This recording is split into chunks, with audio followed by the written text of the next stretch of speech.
Kabupaten Gorontalo Pak, yang ada mewakili Pemda Pak Doni Lahati. Lalu, ya silakan Pak Doni. terima kasih Pak Hadi, pemirsa di rumah dan teman-teman yang hadir pada kesempatan ini.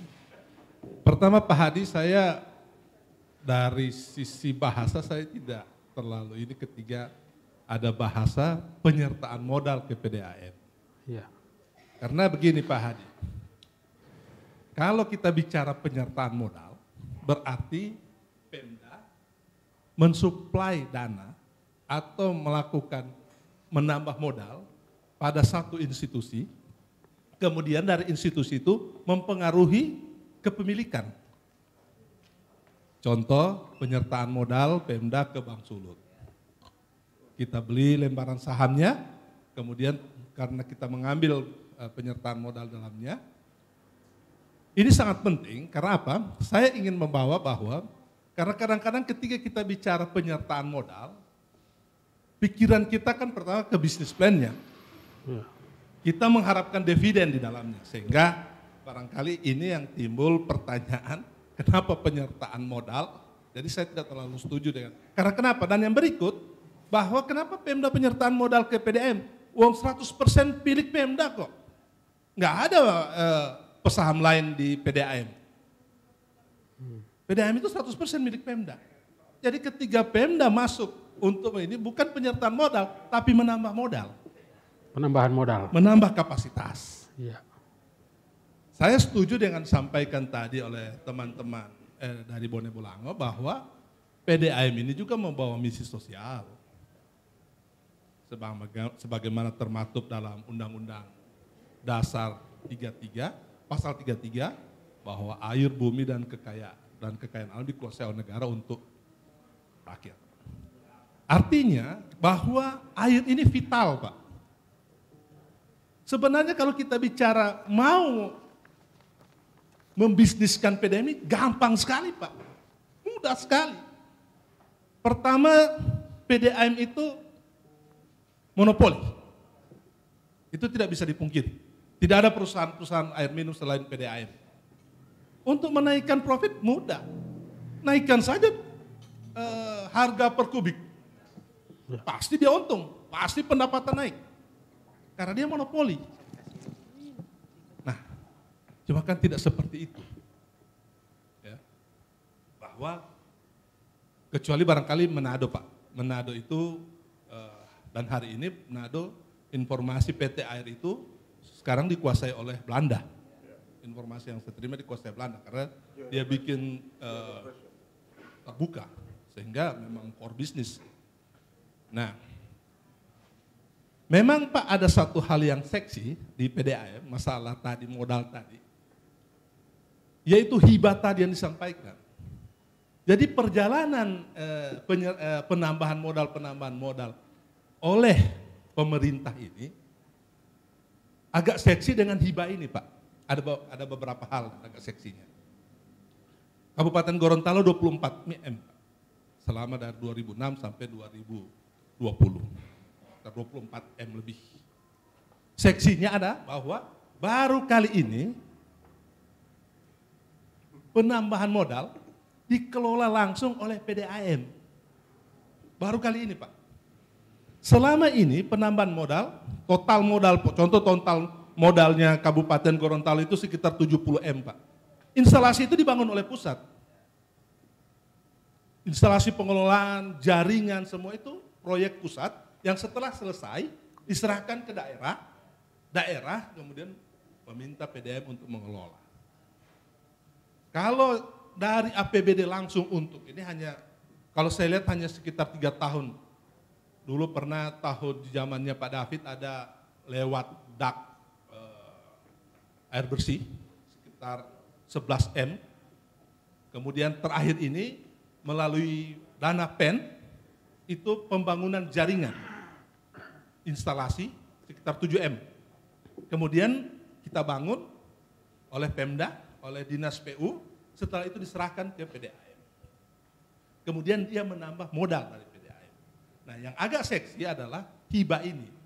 Karena hibah ini pertama syaratnya harus di APBD-kan dulu. di APBD-kan, kemudian diserahkan ke PDAM untuk dibangun SR, Pak. Setelah dibangun sambungan ya, rumah oleh konsultan pengawas dari pusat ya, yang dibiayai oleh Kementerian PU untuk melakukan penilaian terhadap SR yang sudah dibangun ini, tabungan rumah ini. Ketika air sudah mengalir dan sebagainya diverifikasi, kemudian inilah yang selanjutnya dibayar oleh kementerian ke APBD. Jadi APBD tanggulangi dulu, setelah terpasang dilakukan. Jadi yang ingin saya sampaikan bahwa Kabupaten Gorontalo itu kita ada namanya rencana aksi air bersih, Pak. Peraturan Bupati 38 tahun 2009. Nah, di situ ada target-target yang perlu dicapai oleh pemerintah daerah. Salah satu cakupan air bersih. Posisi hari ini kita posisi pada 86, sekian persen cakupan air bersih kita. Namun itu tidak hanya di drive oleh PDAM. Ada program Pansimas, ya, kita ada sekitar 114 titik untuk Pansimas. Kemudian ada juga dari PDAM, sisanya di drive oleh PDAM. Namun PDAM ini adalah primovernya, mesin penggeraknya, paling utama. Nah, inilah yang kemudian kita pemerintah daerah setuju untuk menambah sambungan cakupan tadi. Jadi yang saya ingin sampaikan bahwa penambahan modal tadi bukan penyertaan tapi penambahan modal ini dalam rangka kita meraih cakupan air bersih itu sebagaimana ini juga target MDGs, cakupan air bersih yang 100%. Nah, ini yang kita ingin capai. Posisi Kabupaten Gorontalo saat ini 86, sekian persen cakupannya. Masih ada sekitar 11 sekian persen yang harus kita capai untuk cakupan air bersih. Barangkali demikian singkatnya Pak Hadi. Ya, kita tampilkan juga data Kabupaten Gorontalo ya, PDAM Kabupaten Gorontalo.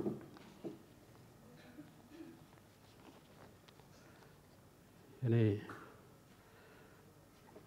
dari jumlah penduduk di wilayah pelayanan sebesar 358.000 jiwa,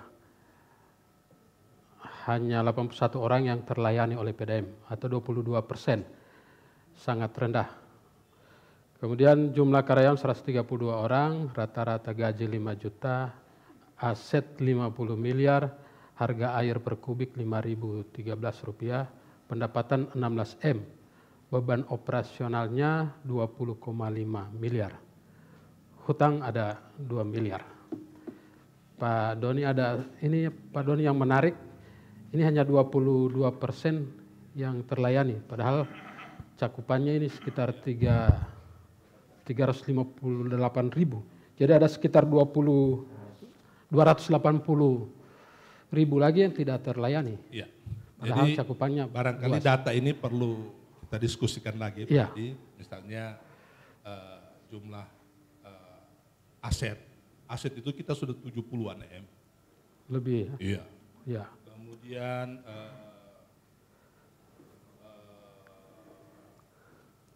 jumlah karyawan barangkali karena saya tidak terlalu, cuma yang pasti 100-an lebih. Iya. Kemudian beban operasional. Kalau saya ini jadi begini, untuk hitungan pastinya cuma pendapatan PDAM per bulan itu di atas 1 miliar lebih. Ya. Per bulannya. Per bulan ya? Ya. Akhir tahun rata-rata seimbang. Artinya pendapatan dengan biaya operasional seimbang. Sehingga itu yang tadi Pak Hadi sampaikan belum bisa menyumbang. Kemudian tadi biaya per meter kubik. Kita hanya 3.000 Pak, bukan 5.000, mohon maaf. 3.000 ya? Ya 3.000. Jadi per liternya hanya 300 perak. Ya. Karena memang ada konsep dari provinsi untuk batas atas, tapi kita tidak gunakan karena masyarakat di sana tingkat pendapatannya belum terlalu ini, dan yang kedua misi sosial juga. cakupan tadi yang kita coba raih Pak tadi untuk bisa mencapai posisi 80. Sekarang posisi 86, posisinya sebenarnya cakupan yang kita ingin capai 100% untuk air bersih. Dan itu tidak hanya di drive oleh PDAM, tapi juga di drive dengan program-program lainnya. Salah satu Pansimas.